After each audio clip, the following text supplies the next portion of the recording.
Witajcie, nazywam się Teresa Godleska i cieszę się bardzo, że znowu możemy sobie porozmawiać. Nie było mnie przez tydzień, bo byłam na wieczorze autorskim w Nowym Jorku, bo już wiecie na pewno, że napisałam książkę. Ale muszę wam powiedzieć, że jestem trochę rozczarowana Nowym Jorkiem, bo tak wszyscy mówią: o, Nowy Jork, Big Apple, ale tak, Nowy Jork jest fajny, ale te dzielnice, wiecie, gdzie są ten Guggenheim i Metropolitan, Broadway, ale sam ten Times Square, może w zimie jak jest choinka, ale teraz jak ja byłam, to było tak jakoś nie bardzo. To nasz plac zamkowy w Warszawie jest dużo ładniejszy, słowo daję. No i co wam mam jeszcze z tej podróży? Chcecie, żebyście się... Mogę wam opowiedzieć troszkę o tej podróży, jak chcecie.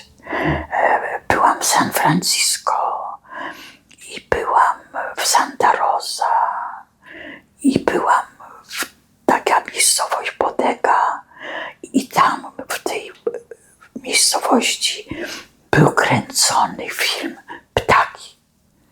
Na pewno żeście oglądali taki straszny film Hitchcocka. Tam właśnie był i tam, ponieważ to jest nad wodą, to tam przyjeżdżają takie łódki ze świeżo wyłowionymi krabami, ostrygami i langustami i w ogóle pycha. Ja bardzo lubię owoce morza. No i co dalej? No i później przyjechałam do Warszawy i też miałam bardzo fajną pogodę miałam. Ale jak przyjechałam do Nowego Jorku i poszłam do hotelu, to mimo, że był hotel zapłacony, to nie mogli znaleźć mojego bookingu.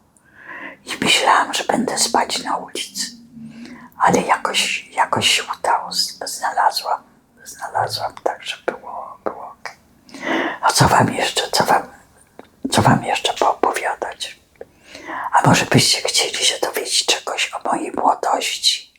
A chcielibyście się dowiedzieć o moim pierwszym mężczyźnie? No to wam powiem, ale nie śmiejcie się. To był ojciec mojej koleżanki szkolnej. Ja miałam 14 lat, a on miał 32. I była straszna afera, dlatego że on był dosyć znaną taką osobistością w Gdyni, bo był dyrektorem banku. No i myślę, że jego żona w końcu się dowiedziała i musiałam tą historię skończyć szybko. A w ogóle to było tak, ponieważ ja bardzo dużo grałam w tenisa,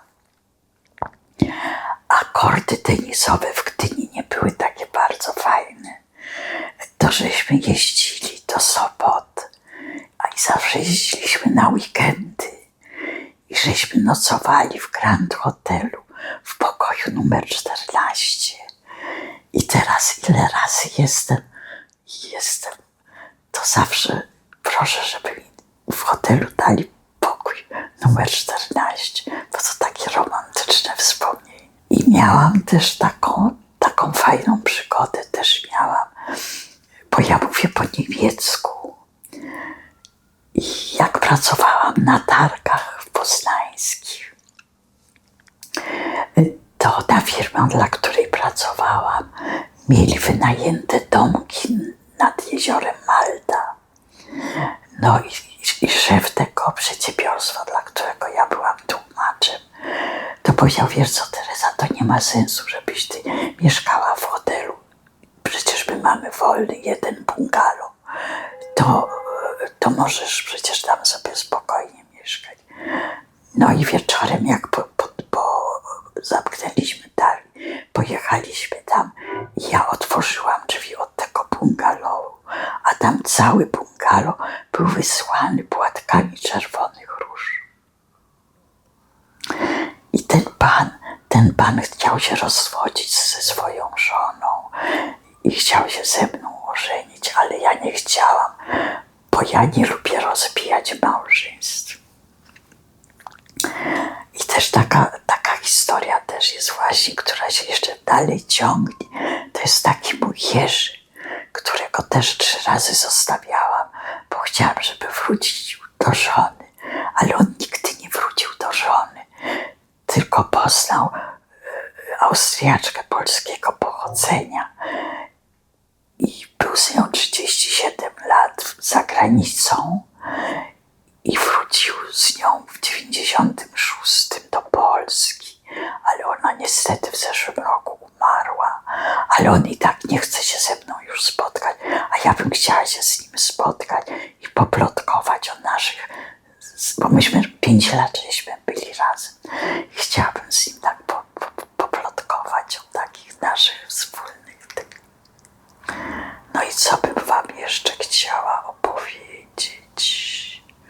No to, że wyszłam za mąż, jak miałam 16 lat, to już wam mówiłam chyba, ale to radzę wszystkim młodym dziewczynom, żebyście nie wychodziły za mąż, jak macie 16 lat, dlatego, że to jest za wcześnie i niczego z życia żeście jeszcze nie użyły, także najlepiej jest wychodzić za mąż po 30, żeby zobaczyć, jak życie wygląda, a nie tylko z tym jednym mężem. Ja miałam wyjątkowe powodzenie, dlatego że z mężczyznami to jest tak, jeżeli oni widzą, że kobiecie nie zależy, to tym bardziej się ubiegają. A mnie jakoś nigdy nie zależało, żeby się kurczowo jakoś trzymać, a bo ten mi się podoba, tamten mi się podoba. Ale jakoś zawsze tak, że nawet się pojedynkowali kiedyś bo ja pracowałam w Polskim Związku Motorowym i jeździłam często na rajdy samochodowe.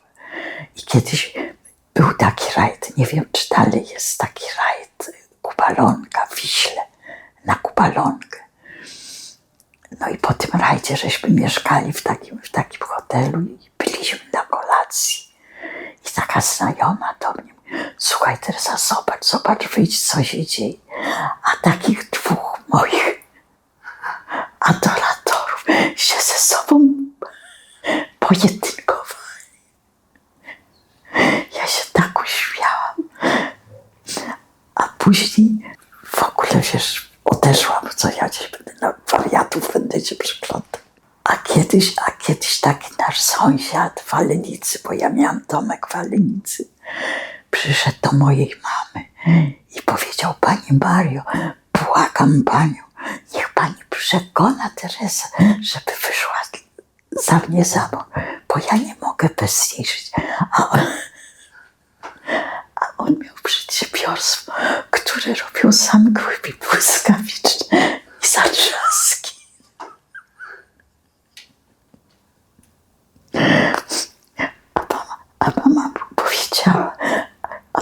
A mama mu powiedziała: wie pani, ja nie wiem, czy Teresa chciałaby być z żoną takiego pana, co robi zamki błyskawiczne. On bardzo sympatyczny, bardzo był fajny. No było jakoś tak, że ciągle koło mnie się kręciło bardzo dużo panów. Miałam też takiego znajomego w Iraku, który mnie ciągle zapraszał na jakieś wycieczki, a to do Paryża, a to do Monte Carlo, a to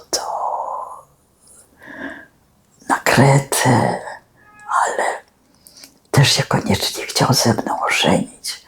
Ale jak ja zobaczyłam, jak on je, to sobie pomyślałam: nie, nic z tego nie będzie. A będzie siorbał tą zupę taką. Później paluchami wyjmował to mięso z tego. Bo jestem estetka, ja lubię jak stół jest ładnie nakryty. jak się ładnie siedzi przy stole, a nie tak jak teraz. Każdy bierze do ręki hamburgera, siada przed telewizorem, je tego hamburgera, popija jakimś tam napojem. Nie mogę lokować produktu, więc ale i tak wiecie. Także ja to lubię. Ja codziennie gotuję i lubię zawsze mieć przystawkę i lubię mieć zupkę i lubię mieć drugie danie. Taka jestem jakaś. Ale to tak starysi ludzie tak mają, że lubią sobie dogadzać. Wiecie, kochani, ponieważ ja nigdy nie dążyłam do jakichś stałych związków,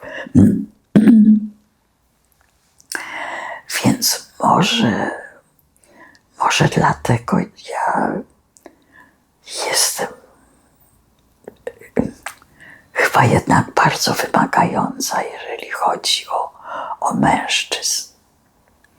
Już pomijam to oczywiście, że muszą być bardzo bogaci, ale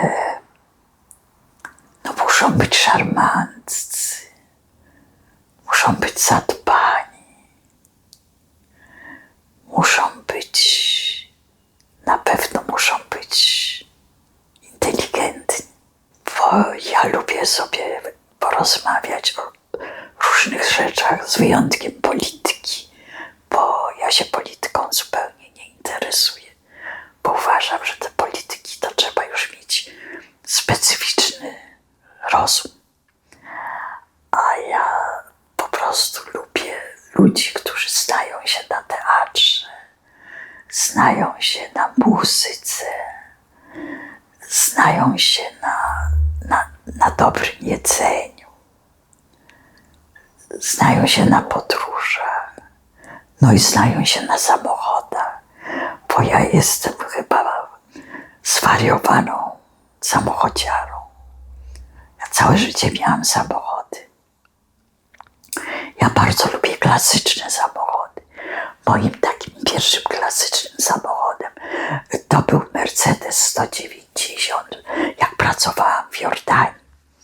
Ale to nie był mój, to był służbowy. Bardzo ładny taki. I to był 190, ale cabrio. Super. Czarny. Ładny. Później takim moim własnym, też takim klasykiem był Mitsubishi Celeste. To jest malutkie takie zdjęcie jego. Sobie kupiłam za grosze w Abu Dhabi, dlatego że w Emiratach samochody były naprawdę bardzo tanie. Takie moje ostatnie BMW, które sobie kupiłam.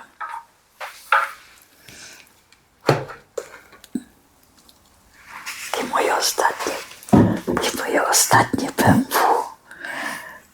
Ono miało tylko 60 000 kilometrów przebiegu. I ja je kupiłam w przeliczeniu za 6000 złotych, dlatego że dirham i złoty jest taki sam kurs. Także był w idealnym stanie, bo to jakiś Anglik nim jeździł. Naprawdę był to po prostu jak z fabryki. A poza tym jeździłam też terenówkami.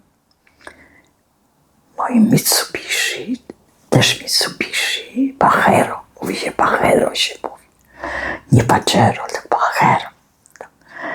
I właśnie tą terenówką to jeździłam z Żakiem, z moim psem, bo ja bardzo lubię zwierzęta. A Żak to był taki mój ostatni psiak, którego wzięłam od weterynarza, dlatego że jego właściciele wyjeżdżali, nie chcieli go zabierać ze sobą i chcieli go uśpić. I ten mój przyjaciel weterynarz zadzwonił do mnie. Ja pojechałam i go wzięłam. A on miał wtedy 5 lat i był ze mną 8 lat. Niestety miał raka nerek. Mój Szaczek. teraz też bym chciała mieć psinkę jakąś, ale ja teraz właściwie ciągle jeżdżę, to musiałabym mieć takiego kiszonkowego, którego bym sobie mogła zabierać za pasłę, no bo jak inaczej, ja jeszcze mam prawo jazdy do 29 roku polskie, ale już nie jeżdżę jakoś, bo jeszcze szczególnie w Warszawie problemy z parkowaniem. To jak potrzebuję, to ja mam bardzo blisko przystanek tramwajowy, a jak jest coś pilnego, to mi przysyłają samochód, bo jeszcze pracuję. Pracuję dla takiej kancelarii prawno-podatkowej jako tłumacz. Niemiecki, angielski. A ja jeszcze też mówię po arabsku, i po grecku, i po włosku, i po turecku. Ale nie perfekt. Perfekt mówię tylko po niemiecku i po angielsku. Ale ja to jak papuga, ja się mogę porozumieć wszędzie. Także daję radę, szybciutko się nauczyć języków. A lubię. A poza tym, wiecie, mnie się wydaje, właśnie nie wydaje mi się, sorry, jestem pewna, że języki to jest okno na świat. I ja jeżdżę teraz z takim programem, kreatywne warsztaty objazdowe po szkołach. Spotykam się z młodzieżą od 4. do 8. klasy i zawsze im mówię, słuchajcie, uczcie się języków. Dlatego, że nawet jeżeli macie wykształcenie, a nie macie języków, to nie będziecie mogli pracować za granicą w swoim zawodzie. Także uczcie się koniecznie. Słuchajcie babci. Babcia wie, co mówi. Zauroczenie to jest tak, że na przykład widzisz kogoś i oh my God. Słuchajcie, teraz jest na TikToku taki aktor. On się nazywa Adamus chyba i on czyta wiersze. Słuchajcie, to jest po prostu dla mnie. Ja jestem nim zauroczona, naprawdę. Jak będziecie mieli czas, to wejdźcie na... On jest na TikToku chyba też, ale jest na Instagramie. Jest naprawdę rewelacyjny. Ale to się czuje po prostu. Jak kogoś widzisz, kto ci się podoba, to jakoś się automatycznie czuje. Ja w każdym bądź razie zaraz wiem, że to jest właśnie to. Jeszcze się nie zawiodłam. Nie zawiodłam się jeszcze na moich jakichś takich wrażeniach, bo jak mi się ktoś nie podoba, to ja od razu wiem, że mi się nie podoba. Mam taką intuicję po prostu. Na szczęście. Także, no z wyjątkiem tej jednej historii z tym oszustem. Na tej giełdzie wtedy. Wiecie to, bo to było tak, jak ja przyjechałam do Polski w 2014, to już opowiadałam wam, że przez 3 miesiące mieszkałam w schronisku. No i ukradli mi laptop. No i ktoś mi powiedział, że jest taka giełda na Batorego i żebym tam poszła, bo może tam ktoś zaniósł, żeby sprzedać. Więc ja pojechałam na tą giełdę i tam była taka budka z jedzeniem i ja podeszłam do nich, bo akurat byłam głodna. No i zamówiłam zresztą bardzo dobre jedzonko tam było. No i tak zaczęliśmy rozmawiać. A, to pani przyjechała, to pani. No i tak jakoś się mną zajęli. A ja, wiecie, po tych 50 latach za granicą, to miałam do ludzi zaufanie. Nie wiedziałam, że w Polsce to jest troszeczkę inaczej. No i któregoś dnia taka znajoma moja, która miała biuro tłumaczeń, mówi,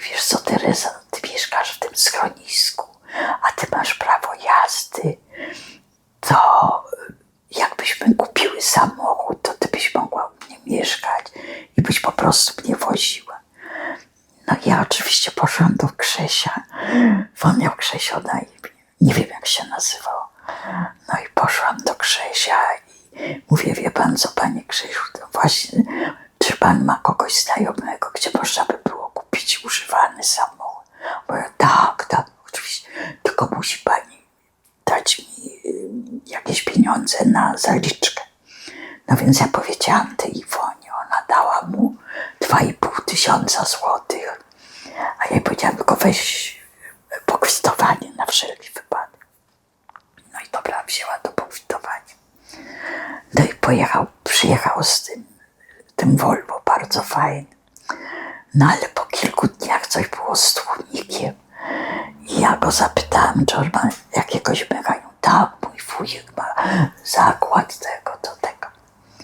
No więc dałam mu ten samochód, żeby zreperował ten tłum. No i minęło kilka dni, nic, a on reperuje. No i zadzwonił do mnie któregoś dnia i mówi, pani Terezo, wie pani, zbliżają się święta, a ja nie mogę już wziąć na swój ten bankowy a chciałbym kupić telefony i telewizor. Czy pani by mogła mi podpisać umowy? A ja, idiotka, powiedziałam, tak, oczywiście, czemu? No i podpisałam mu umowy u 3 operatorów na jakieś 15 000. No i umówiliśmy się tak, że jak będą przychodzić rachunki, to on po prostu będzie mi dawał te pieniądze. No i jak przyszedł pierwszy rachunek, jakieś 850 zł, ja do niego zadzwoniłam. A on mówi, ja nie mam pieniędzy. No więc ja pobiegłam z tymi umowami na policję. Zgłosiłam to. Oni chyba poblokowali te telefony. Później jakiś detektyw pojechał ze mną tam na tego Batorego. A on już zwinął tą swoją jadłotajnię. I ja zapytałam tego właściciela tego miejsca. A on mówi, nie, proszę pani, on zabrał wszystko, co było w środku, zostawił pusty ten kiosk. Ja mówię, no ale jak to pan nie ma jakiegoś adresu, nie, to też mi się wydało. No i tak, 15 000 samochodu nie zobaczyłem.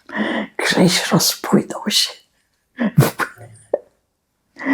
Ale powiedział mi ten właściciel tego, że on jakąś panią to zrobił na mieszkanie. Ona na niego przepisała mieszkanie. Także to taki był fachowiec oszust. Ale ktoś się odezwał teraz na Instagramie chyba, że mnie pamięta. Także, że on może zna Grzesia, może się uda Grzesia. To już lata temu, to było w 2016. Także może gdzieś już Grześ się wykrzesił. No to była taka moja przygoda. Także uważajcie, nie podpisujcie żadnych umów, jak to nie będą wasze. Ale wiecie, muszę wam powiedzieć, nie mogę wymieniać niestety nazwy tego operatora. Ale jeden z tych operatorów, jak ja poszłam do nich i powiedziałam mu o tej historii, to oni powiedzieli, my nie będziemy pani kazać płacić za to. Jedyny, można powiedzieć, plus. A te drugie 2 nie. A plus nie, powiedział, że nie. My wiemy, zdarzają się takie historie. Także bardzo, naprawdę jestem bardzo wdzięczna. I może tą drogą, może zobaczycie mnie. To jeszcze raz bardzo dziękuję, że nie musiałam wam płacić za te oszustwa. No więc właśnie i to jest chyba naprawdę nagminne w Polsce, że właśnie na wnuczka przecież była cała taka akcja policji, żeby bardzo uważać. No ale tak jak ja powiedziałam na samym początku, że tam, gdzie ja żyłam przez tyle lat, to tam się zostawiało samochody otwarte, mieszkania zostawiało się otwarte. I ja po prostu nie wyobrażałam sobie, żeby w Polsce, no ale teraz już wiem i bardzo, bardzo uważam. Wprawdzie nie mam mnie z czego okradać, no ale w ogóle, przecież jak oszukują w ogóle w internecie. Jak się przez pomyłkę czy przez nieuwagę poda numer konta czy coś takiego, to mogą wejść na to konto. I jeszcze tutaj mam taką prośbę, żebyście w komentarzach napisali, czego byście się chcieli ode mnie z tych moich wszystkich wojaży, co was interesuje.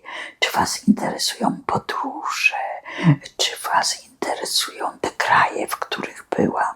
No bo wiecie, byłam w 67, już teraz jeszcze jedno doszło, no bo byłam teraz w Stanach, także w 67 byłam. Czy was interesuje kuchnie na przykład, co w tych różnych krajach się gotuje, jakie są tradycje, jak się upierają i w ogóle wszystko co was interesuje. To będę mogła, to będę wam przekazywać. Dobra?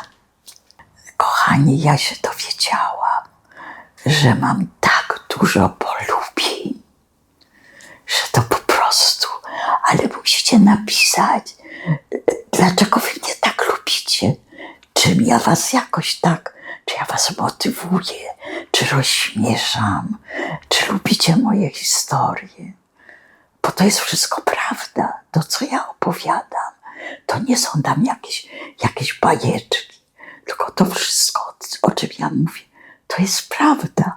I może dlatego wam się to wydaje takie fajne, że to nie jest jakaś zmyślona fantazja. Także oglądajcie, lajkujcie, subskrybujcie i jak tylko będę miała czas, to będę do was wracać. Buziaczki. I love you. Bo ja w ogóle chciałabym odwiedzić 100, czyli że jeszcze muszę 33. Także, że jak będę jeszcze podróżować, to będę wam zawsze pisać. Może z tego Galapagos uda mi się pojechać, obejrzeć te ogromne żółwie białe, które są podobno tylko na Galapagos. Bo na Sri Lance są, ale nie ma białych i nie są takie ogromne.